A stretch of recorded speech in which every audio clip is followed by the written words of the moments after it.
Halo selamat pagi pemirsa, apa kabar Anda di pagi hari ini? Senang sekali saya Heri Orun kembali menjumpai Anda dalam Berita Papua hari ini. Dan telah kami siapkan beberapa berita teraktual yang terpercaya dan 3 berita utama telah kami sajikan untuk Anda.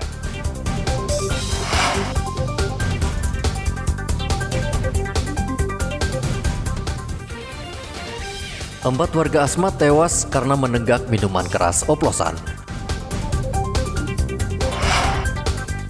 TNI dan Polri di Yaukimo berhasil menangkap penembak pesawat Wings Air.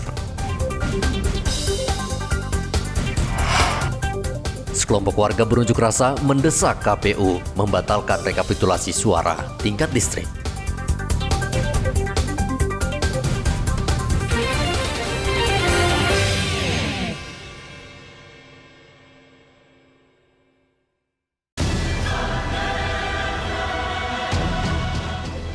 Minuman keras kembali merenggut nyawa di Kabupaten Asmat, Papua Selatan. Rumah Sakit Umum Asmat didatangi puluhan orang yang datang dalam kondisi yang sudah parah. Tercatat ada 68 warga yang datang dalam kondisi muntah-muntah dan mengalami nyeri di dada. Korban juga mengeluh penglihatan mereka buram sejak menenggak minuman keras oplosan. Dari 68 korban, 4 orang meninggal dunia akibat minuman keras yang berkadar alkohol sangat tinggi tersebut. 7 orang masih dirawat di rumah sakit dan sisanya sudah diperbolehkan pulang. Itu kamu sejak kapan kamu minum? Minum jam 3 subuh. Kemarin? Ya, jam 3 Baru kau subuh. minum berapa banyak? 2 botol saja. Baru berapa yang sudah meninggal? 4 orang. 4. Baru yang dirawat sekarang berapa? Yang dirawat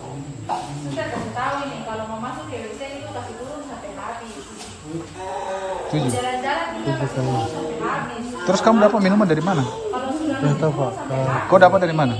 saya cuma ikut minum saat Hah? kita duduk di depan sanggar. Iya, maksudnya kau dapat minuman dari mana? Dapat minuman dari siapa? Dari teman-teman minum saya. Dikasih begitu? Ya. Nah, bukan kasihnya saja, tapi 2 botol itu kita tangkap cuma 5 orang. Dapat dari mana kau tidak tahu dari mana? Ya, Cuma kau dikasih minum. ya. Masyarakat mengkonsumsi miras yang mengakibatkan 4 orang meninggal dunia dan saat ini masih dirawat 7 orang dari 41 orang yang dirawat dan sudah kembali. Kita masih saat ini menyelidiki kasus minuman beralkohol ini yang jenis CT, cap tikus, yang diduga masyarakat mengkonsumsi ini didapat di laut pada saat mereka hendak berburu. Kemungkinan besar minuman ini dibuang dari salah satu kapal dengan maksud supaya di tengah laut bisa diambil dengan perahu. Karena kepolisian di Resort Asmat rutin melakukan sweeping pada saat kapal sandar dan menurunkan penumpang di pelabuhan Asmat, sehingga dengan ketatnya itu dimungkinkan besar para oknum ini membuang di laut. Dari situ awalnya masyarakat yang hendak berburu ini mendapat minuman itu yang dibuang di laut dan mereka konsumsi. Miras oplosan yang diminum korban ditemukan di Sungai Potong dekat Bandara Ewer Asmat. Tanpa mengecek lebih dahulu, mereka langsung menenggaknya ramai-ramai dan berakibat fatal. Muhammad Ridwan melaporkan dari Asmat, Papua Selatan.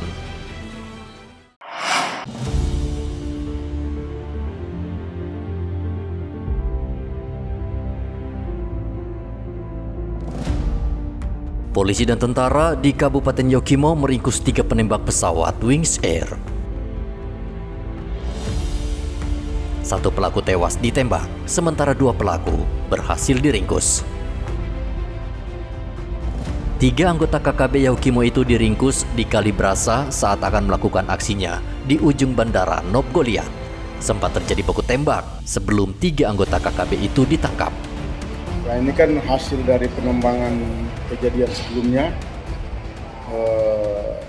Ada terjadi kontak tembak terhadap pesawat, dan kita lakukan penyelidikan terus, sehingga dari informasi yang didapat dan di lapangan mereka melakukan pengejaran dan melakukan penindakan terhadap kelompok yang sementara diduga ini terkait dengan aksi penembakan senjata.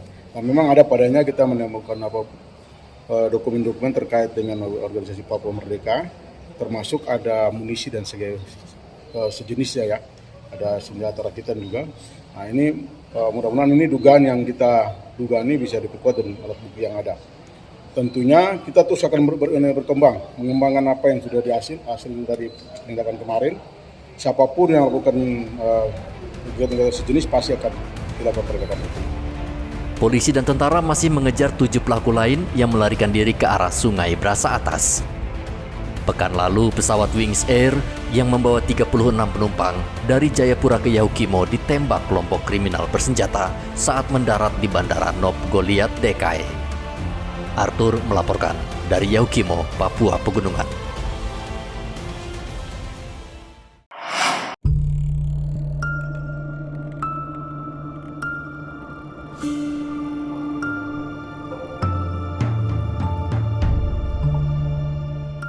Sejak merdeka dari penjajahan kolonial, infrastruktur jalan masih menjadi masalah utama di tanah Papua.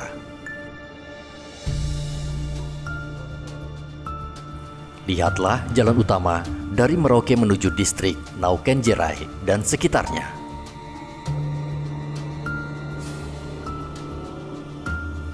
Kondisi rusak parah akibat abrasi air laut. Bahkan satu-satunya jembatan di Kampung Dalir hampir ambruk akibat tergerus air laut.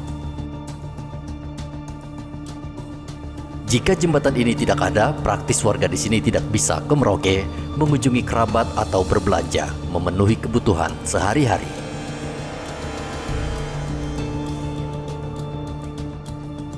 Ironisnya, kondisi seperti ini dibiarkan hingga puluhan tahun.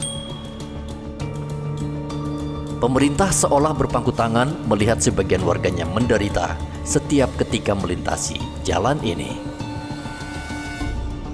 Jalan rusak, lalu kemudian jembatan yang rusak itu sudah berapa lama itu, Pak? Sudah lama. Selama ini sudah ada perhatian pemerintah untuk memperbaiki itu seperti apa?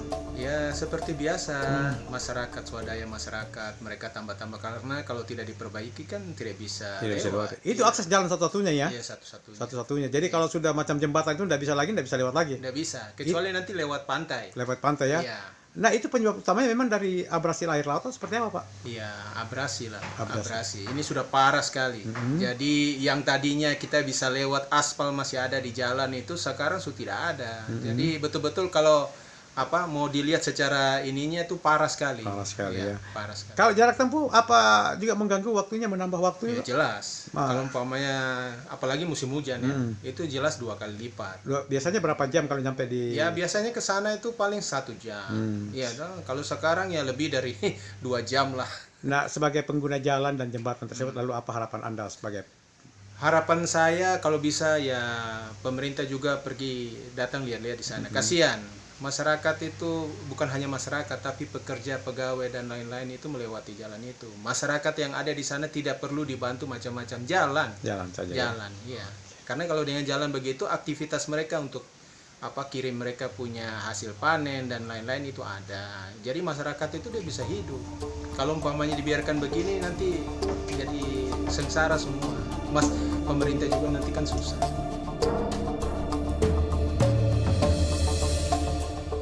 Selama jalan ini rusak, warga yang bepergian dari distrik Naukenjerai ke Merauke harus menempuh perjalanan selama 2 jam. Biasanya hanya 1 jam. Dan bila air pasang, jalan akan terendam air laut dan berarti warga tidak bisa melintasinya hingga menunggu air surut.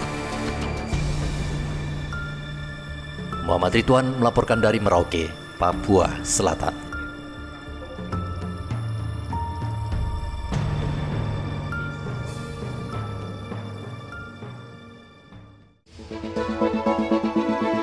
Kita ingin kesulitan ini berubah menjadi kemudahan. Saya komit, saya siap melanjutkan semua strategi untuk menjaga demokrasi berjalan dengan baik.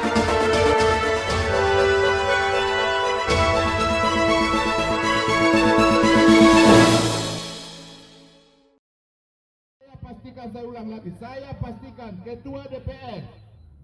Sekelompok warga Sabtu lalu berunjuk rasa di halaman gedung MNM Yoware, Mimika, Papua Tengah. Warga mendesak KPU Mimika menghentikan pleno rekapitulasi suara tingkat distrik karena banyak pelanggaran. Saya mulai hari ini saya buka aksi demo penuntutan perhatian negara terhadap orang Amume dan orang Kamoro khusus untuk Timika. Dan suku saya berapa kerabat yang ada di Timika, bahkan suku Indonesia yang ada di Timika. Kalau memang kami tergabung di dalam satu wadah di dalam Kabupaten Mimika, pemilu hari ini tidak jujur. Kecurangan banyak. Saya Ketua Lembaga tidak setuju dengan kecurangan yang terjadi. Mencoreng nama Pancasila, mencoreng nama undang-undang. Saya sebagai putra daerah orang Amume tidak setuju dengan kebijakan ini. Hak saya bilang negara, saya batalkan suara yang ada di dalam. Masyarakat saya seluruh Indonesia ada di Timika, dukung saya membatalkan itu. Aspirasi para demonstran diterima usai bertemu Ketua KPU Mimika. Ketua KPU Mimika DT Abu Gau mengatakan protes dari warga sudah ada jalurnya, yaitu lewat Bawaslu, sehingga pleno rekapitulasi tingkat distrik harus terus berjalan selama tidak ada rekomendasi penghentian dari Bawaslu.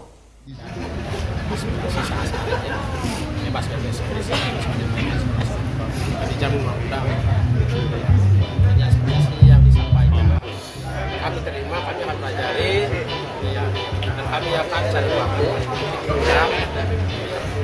dan kita akan memberikan penjelasan kepada mereka. Intinya bahwa masyarakat itu butuh pemahaman, butuh masukan, butuh perhatian. Nah, itu.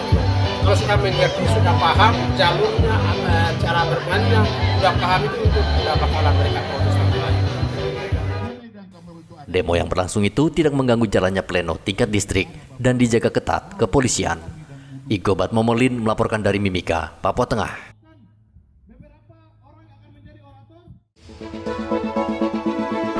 Kita ingin kesulitan ini berubah menjadi kemudahan. Saya komit, saya siap melanjutkan semua strategi untuk menjaga demokrasi berjalan dengan baik.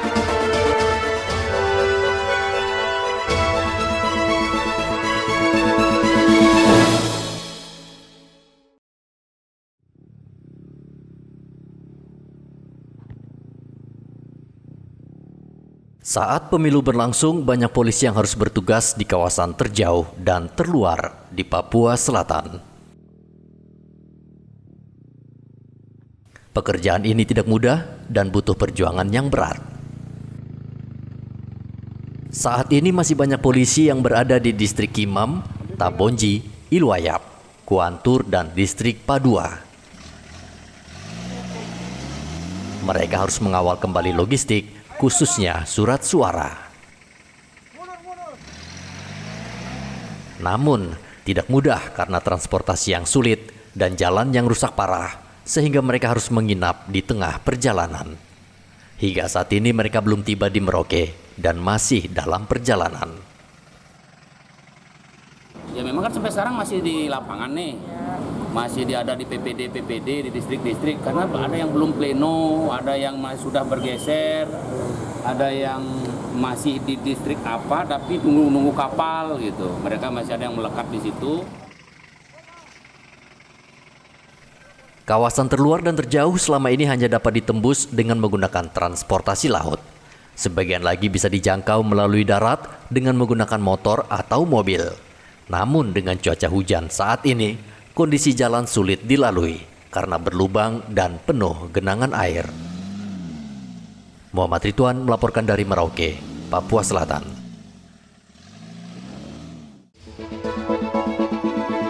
Kita ingin kesulitan ini berubah menjadi kemudahan. saya komit, saya siap melanjutkan semua strategi untuk menjaga demokrasi berjalan dengan baik.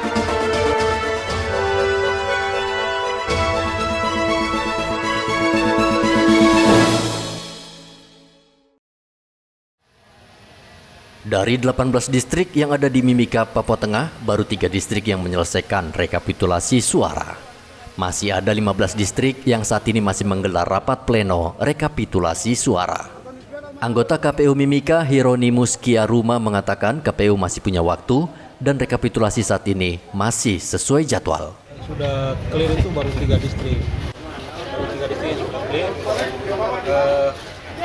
Khusus Mimika Timur, mereka itu sudah selesai pleno, tapi ada formulirnya belum diisi. Itu dalam 1-2 hari mereka bisa isi. Kemudian yang distrik dan Tembagapura belum dilakukan pleno tingkat distrik sama sekali. Karena mereka harus selesaikan dulu rekapitulasi di tingkat TPS. Mereka kenapa melakukan ini? Karena pada saat selesai rekapitulasi, logistiknya sudah dibawa ke sini. Dan mereka masih ada satu kampung Y itu belum dilakukan rekapitulasi tingkat TPS. Hari ini mereka selesaikan, mungkin besok sudah mulai lakukan pleno tingkat distrik. Untuk Mimika Tengah, hari ini mulai tingkat distrik juga plenonya.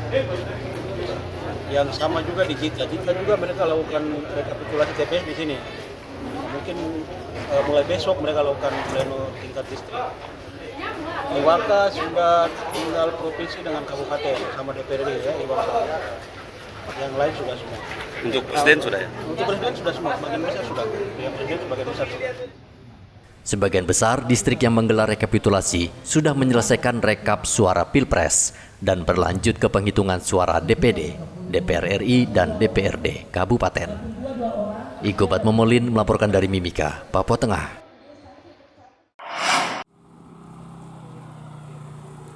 Harga beras saat ini di Merauke, Papua Selatan masih tinggi. Bulog Merauke berusaha menstabilkan harga dengan terus memasok beras ke 26 mitra Bulog. Harga beras di pasaran mencapai Rp20.000 per kilogram. Harga ini membuat pedagang khawatir karena omset mereka bisa turun drastis akibat warga membatasi pembelian beras. Sebenarnya stok kita cukup, tapi memang karena kita kita upayakan semua mitra bisa terlayani, sehingga memang setiap mitra yang datang itu kita tetap akan layani. Seperti itu. Kalau untuk mitra Bulog sendiri ada berapa banyak, Pak? Kalau di wilayah Merauke sini sekitar 26 mitra. Itu jatahnya beda-beda kah atau sama? Ya, kalau untuk saat ini kita memang memberikan 1,5 ton untuk 1 minggu. Sementara itu di Mimika, Papua Tengah, Pemkab menggelar pasar murah untuk menekan harga beras yang naik. Pasar murah digelar di lapangan Pasar Swadaya Mimika. Ini terjadwal dilaksanakan sepanjang tahun 2024 di distrik. Begitu ya, Kadis? Ya. Oke. Khusus untuk masyarakat dengan kategori penerima yang seharusnya menerima yang hadir di sini. Yang tidak, yang dijual kembali dan lain-lainnya, tolong jangan Pak. Gitu? Berarti dari sini bahwa memang ini tepat sasaran dan sesuai kebutuhan masyarakat dengan situasi terakhir. Warga ramai datang ke pasar murah ini karena membeli beras di bawah harga pasar yang saat ini melambung tinggi. Kalau untuk minyak di 14.000. Ya. Minyak kita? Minyak Letizia. Ya. Untuk tahun ini untuk yang pertama. Untuk tahun ini yang pertama, tapi pastinya untuk menjelang nanti ke Hari Raya Besar Keagamaan ya, itu pastinya permintaan akan meningkat dari dinas-dinas untuk mencukupi kebutuhan masyarakat. Berarti masih ada kelanjutan sampai di bulan Desember. Nanti di bulan Desember penutup, baru kita undang ibu lagi tutup. Berapa kali? Jadi kami setiap bulan 2 kali yang kami jadwalkan. Tapi macam di bulan Maret ini jadwal akan berubah karena ini dengan hari raya. Berarti setiap minggu bisa 1 kali selama bulan puasa ini. Nah, terus nanti juga kami akan masuk di masjid-masjid besar, macam ya pokoknya kita lihat di masjid yang besar. Jadi ini dia akan berlanjut terus sampai seperti tahun kemarin. Selain beras, di pasar murah juga dijual gula, tepung, dan minyak goreng. Pasar murah akan digelar selama sepekan dan lokasinya akan berpindah-pindah guna menjangkau warga di berbagai wilayah. Muhammad Ridwan dan Igo Batmomolin melaporkan dari Merauke dan Mimika.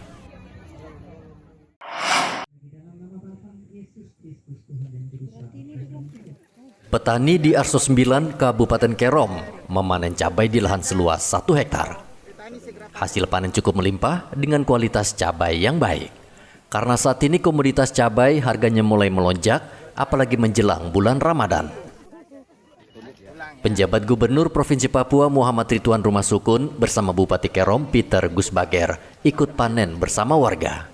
Gubernur meminta masyarakat tidak khawatir karena stok komoditas cabai aman hingga Maret mendatang. Ini panen luar biasa yang kita panen 1 hektar dari 10 hektar yang tersedia. Dan semoga dengan panen ini membuat harga di pasar itu relatif stabil. Nanti ada beberapa yang kita bantu seperti alkohol untuk penyiraman tanaman dan kultivator untuk pengolahan tanah. Nanti 1-2 hari kita bantu, nanti Pak Kadis cek dulu harganya berapa, siap kita bantu. Siap. Bapak tadi ada keluhan harga di petani yang murah, Bapak kita minta ada ini dari pemerintah. Tadi saya bilang Pak Kadis, kalau bisa kita subsidi, jadi dari sini misalnya harganya 25.000, ternyata sampai di pasar 100.000. Kenapa tidak kita beli dengan harga 35.000 atau 40.000 di sini, kita langsung bawa ke pasar jual nanti Pak Kadis bantu. Semoga dengan begitu harga bisa stabil di pasar. Kita putus rantai distribusinya, kita putus biar harga bisa dijangkau. Ibu bisa beli cabai yang banyak lah. Cabai merupakan salah satu faktor yang bisa memicu kenaikan inflasi. Pemprov Papua memanfaatkan lahan yang masih luas untuk menanam komoditas ini. Saat ini diperkirakan produksi cabai mencapai 95 ton untuk cabai rawit dan cabai besar sebanyak 70 ton. Sehingga Pemkab yakin menjelang bulan puasa, stok komoditi cabai di Papua mencukupi. Hendra melaporkan dari Kerom, Papua.